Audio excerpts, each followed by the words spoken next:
క్రోధినామ సంవత్సరంలో మిథున రాశి వారి ఫలితాలు ఏ రకంగా ఉన్నాయో తెలుసుకుందాం. మరి మిథున రాశి నక్షత్రాలు మనం తీసుకున్నట్టయితే మృగశిర 3, 4 పాదాలు, ఆరుద్ర 4 పాదాలు, పునర్వసు 1, 2, 3 పాదాలు అందరూ కూడా మిథున రాశిలోకి వస్తారు. అయితే నక్షత్రాలు తెలియని వాళ్ళకి, డేట్ ఆఫ్ బర్త్ తెలియని వాళ్ళకి నామ నక్షత్ర ప్రాధాన్యంగా కూడా రాశి ఫలాలు చూస్తూ ఉంటారు. కాబట్టి వారికి ఏంటంటే ఏ లెటర్స్ వస్తాయంటే కా, కి, కు, కం, జ, చ, కే, కో, హ అంటే కే లెటర్. అలాగే మెయిన్లీ కే లెటర్తో స్టార్ట్ అయ్యే వాళ్ళకి నేమ్ స్టార్ట్ అయ్యే వాళ్ళకి, హెచ్ లెటర్తో స్టార్ట్ అయ్యే వాళ్ళకి నేము మిథున రాశిలో చూసుకోవచ్చు. అంటే కొన్ని లెటర్స్ ఉన్నాయి. కు, కం, జ అంటే జే, ఝ ఒత్తు జ అనమాట, ఛ ఈ లెటర్స్తో స్టార్ట్ అయ్యే వాళ్ళకి కూడా వస్తుంది మిథున రాశి.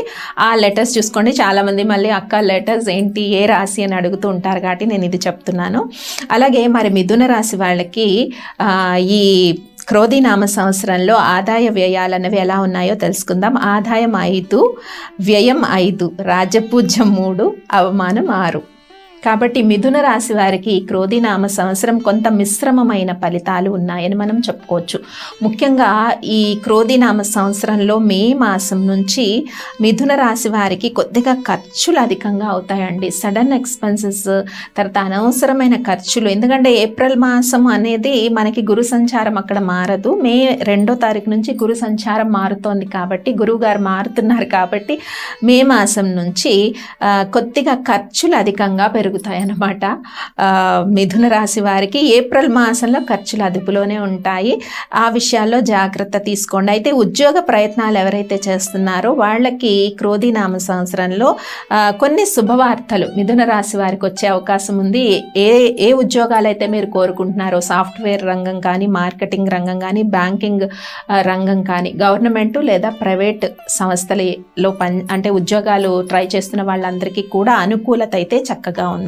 అలాగే కొంత ప్రైమరీ ఎడ్యుకేషన్ చేసే పిల్లలు ఎవరైతే ఉంటారో మిథున రాశిలో, వాళ్ళ సంతానం కానీ వాళ్ళకి విద్యలో కొద్దిగా ఆటంకాలు కనిపిస్తున్నాయి. కాబట్టి మిథున రాశి వారికి చిన్నపిల్లలు, ప్రైమరీ ఎడ్యుకేషన్ చేసే పిల్లలు ఎవరైతే ఉంటారో వాళ్ళ చదువుల పట్ల తల్లిదండ్రులు శ్రద్ధ వహించాలి. లేదా మిథున రాశి వాళ్ళే ఉన్నారనుకోండి విద్యార్థులు, మీరు ప్రైమరీ ఎడ్యుకేషన్ కానీ, హైయర్ ఎడ్యుకేషన్ కానీ స్టడీ పట్ల అత్యధికంగా కాన్సన్ట్రేషన్ పే చేయాలి. లేదంటే అకాడమిక్ ఇయర్స్లో చాలా బ్రేక్ వచ్చే అవకాశం అయితే కనబడుతోంది. అదొక్క విషయం మీరు అందరూ కూడా గుర్తుపెట్టుకోండి. అలాగే మిథున రాశి వారికి ముఖ్యంగా తండ్రి గారి ఆరోగ్యం కొంత చూసుకోండి, పర్యవేక్షించుకోండి. వారి యొక్క యోగక్షేమాలు ఎప్పటికప్పుడు మీరు పర్యవేక్షించుకోవడం ఈ క్రోధినామ సంవత్సరంలో. లేదా తండ్రి సమానమైన వారు ఎవరైనా ఉంటే, బాబాయిలు కానీ, పెద్దనాన్నలు ఇలా ఎవరైనా ఉంటే వారి ఆరోగ్య యోగక్షేమాలు కూడా మిథున రాశి వారు చాలా జాగ్రత్తగా చూసుకోవాల్సిన పరిస్థితి అయితే ఈ సంవత్సరంలో మనకి కనిపిస్తుంది. అయితే కొన్ని విషయాల్లో ఎలా అంటే, మనం చెప్పుకున్న ఉద్యోగ ప్రయత్నాలు, గవర్నమెంట్ లేదా ప్రైవేట్ ఉద్యోగ కోసం ప్రయత్నం చేస్తూ ఉంటారు. వాళ్ళందరికీ కూడా ఈ సంవత్సరంలో కొన్ని శుభవార్తలు ఉన్నాయి. ముఖ్యంగా రైతులకు కూడా కష్టపడిన దానికి మంచి ఫలితాలు అయితే కనిపిస్తూ ఉన్నాయి. అయితే రియల్ ఎస్టేట్ రంగంలో ఎవరైతే ఉంటారో, కొత్తగా ల్యాండ్స్ మీద ఇన్వెస్ట్ చేస్తూ ఉంటారు కదా, వాళ్ళు కొద్దిగా ఆచితూచి అడుగులు వేయాలండి. ఎందుకంటే వెంటనే ఒక ల్యాండ్ పైన ఇన్వెస్ట్ చేయటం, దీనివల్ల మనీ స్ట్రక్ అయిపోతుంది మనీ. కాబట్టి ఆ విషయాల్లో ఒకటి జాగ్రత్తగా ఉండండి. ఇక మిథున రాశి హౌస్ వైఫ్స్ ఎవరైతే ఉన్నారో వాళ్ళకి కొంత మానసిక ప్రశాంతత అయితే కనిపిస్తుంది. కానీ మనం చెప్పుకున్నాం కదా, తండ్రి సమానమైన వాళ్ళ ఆరోగ్యము, లేదా గృహిణులు అయితే మామగారి ఆరోగ్యం కానీ, ఇట్లా యోగక్షేమాలు అనేది మీరు పర్యవేక్షించుకోవాల్సిన పరిస్థితి అయితే హౌస్ వైఫ్స్కి కనిపిస్తూ ఉంది. ముఖ్యంగా విద్యార్థులు అధికంగా శ్రద్ధ వహించాలి. ఇక ప్రొఫెషనల్ వృత్తుల్లో ఉన్నవారికి అయితే అనుకూలంగానే ఉంది. వృత్తుల్లో ఉన్న వాళ్ళందరికీ కూడా అనుకూలమైన పరిస్థితులు ఉన్నాయి. ఇంకా వ్యాపార లావాదేవీల విషయానికి వస్తే, నూతనంగా ఎవరైతే వ్యాపారాలు ప్రారంభించాలనుకుంటున్నారో వాళ్ళందరూ కూడా ఏప్రిల్ మాసంలో, ఈ క్రోధినామ సంవత్సరంలో 2024 ఏప్రిల్ మాసంలో వ్యాపారాలు అవి కూడా ప్రారంభించుకోవచ్చు. లేదా అంటే అక్టోబర్ 9వ తారీఖు నుంచి ఫిబ్రవరి 4వ తారీఖు 2025, అంటే అక్టోబర్ 9th నుంచి 2025 ఫిబ్రవరి 4th లోపు ఎవరైనా కొద్దిగా నూతనంగా వ్యాపారాలు ప్రారంభించాలనుకున్నారు, లేదు పార్ట్నర్షిప్లో వెళ్ళాలనుకున్న వారికి ఈ సమయం అనుకూలంగా ఉంటుందన్నమాట.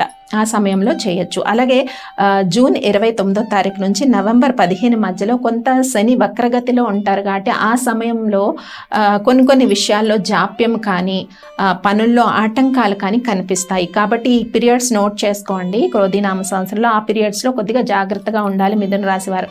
రిమైనింగ్ మంత్స్ అన్నీ కూడా అనుకూలంగానే ఉంటాయి అన్నమాట. కాబట్టి ఇప్పుడు శని సంచారం మనకి సువర్ణమూర్తిగా సంచారం చేస్తున్నారు, కానీ శని దృష్టి పడే స్థానాలు మిథున రాశి వారికి అనుకూలంగా ఉన్నాయి కాబట్టి అన్నదమ్ములతో సఖ్యతగా ఉండడము, వ్యాపార లావాదేవీలు కొంత సంతృప్తికరంగా ఉండడము, ఇవన్నీ కూడా కొంత అంటే అనారోగ్య సూచనలు ఎక్కువగా కనిపించట్లేదు మిథున రాశి వారికి. ఈ క్రోధినామ సంవత్సరంలో ఆరోగ్యం చక్కగా ఉంటుంది. శని దృష్టి పడటం వల్ల ఎట్లా అంటే ఆరోగ్య పరిస్థితులన్నీ కూడా చక్కగా ఉంటుంది. చిన్న చిన్న అనారోగ్య సమస్యలు వచ్చినా కూడా అంటే కాళ్ళు నొప్పులు కానీ నరాల్లో నర్వస్లో కొన్ని ప్రాబ్లమ్స్ ఇలాంటివి ఏమైనా అరైజ్ అయినా కూడా అవి సద్దుమణుగుతాయి చాలా వరకు. మరి జాగ్రత్తగా ఉండాల్సిన సమయాలు కూడా చెప్పాను నేను. ముఖ్యంగా జాగ్రత్తగా ఉండాల్సిన సమయం అంటే జూన్ 29 నుంచి నవంబర్ 15 మధ్యలో కొద్దిగా ఈ కాళ్ళు పీక్కడం కానీ బ్యాక్ పెయిన్, బాడీ పెయిన్స్ ఇలాంటివి ఉండే అవకాశం ఉంటుంది కాబట్టి ఆ విషయంలో జాగ్రత్త తీసుకోండి.